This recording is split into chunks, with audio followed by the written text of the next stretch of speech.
Musa Peyğəmbərin qanun kitabı var və həmən qanun kitabında belə bir ayə var. Allah istəmirdi ki, Yahudi xalqında zina olsun. Və Allah buna görə belə bir qanun vermişdi. Allahın qanununa pozmaq mümkündür. Zina eləyən öldürülməlidir. Daşa qalaq olunmalı. Mütləq ölməlidir.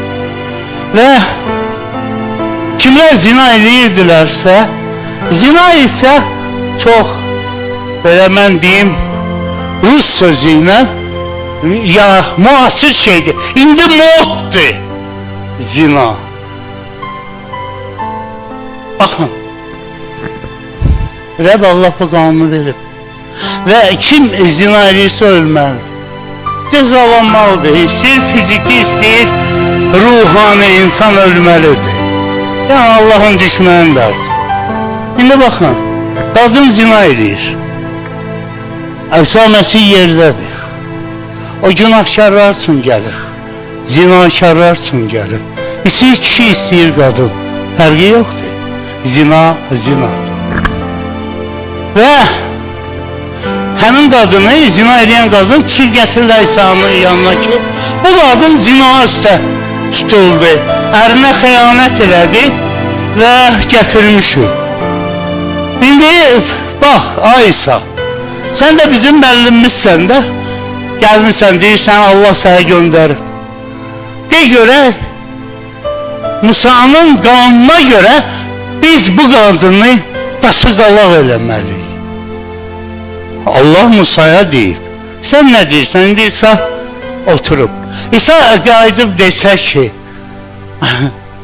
daşa qalaq eləyin də, Allah buyurub. Allahın əmridir. Onda mütləq o tayfadan biri deyəcək, salam mələküm. Və sən günahkarları xilas eləmək üçün gəlmişsin. Qadın günahkardır və sən onu xilas eləyəcəkdin. Deyirsən, daşa qalaq eləyə, öldürə. İsa deseydi etmiyor.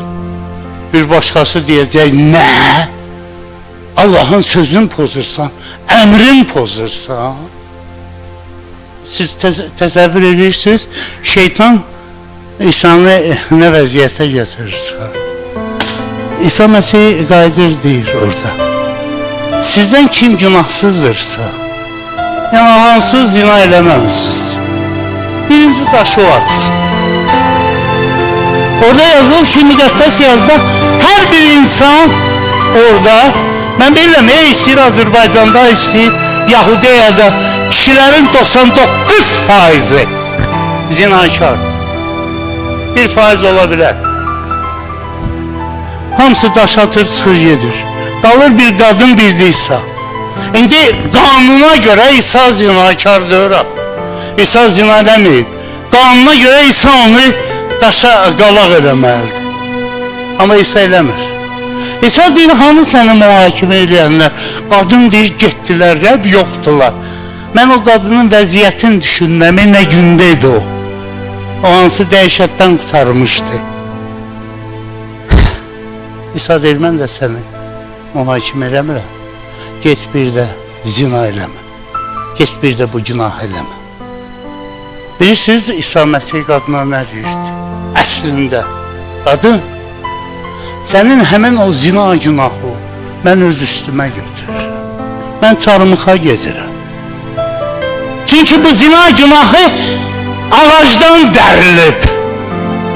Həvva dərib özü də yiyib, Adəmə də verib. Mənsə bədənimdə sənin günahı götürürəm üzərimə və aparıb onu təzdən həmin ağaca yapışdıracağım. Sənsə o günahdan azadsın. Siz təsəvvür edirsiniz insanlar elə. Sabahları bütün dünya bunu bilir, hamı bilir. Allahın məhkəməsi olacaq hər bir insanın üzərində. Hər bir insanın, böyünün, balacanın, əziz qardaşlar vazılar. Həmin məhkəmədə mən də olacaq.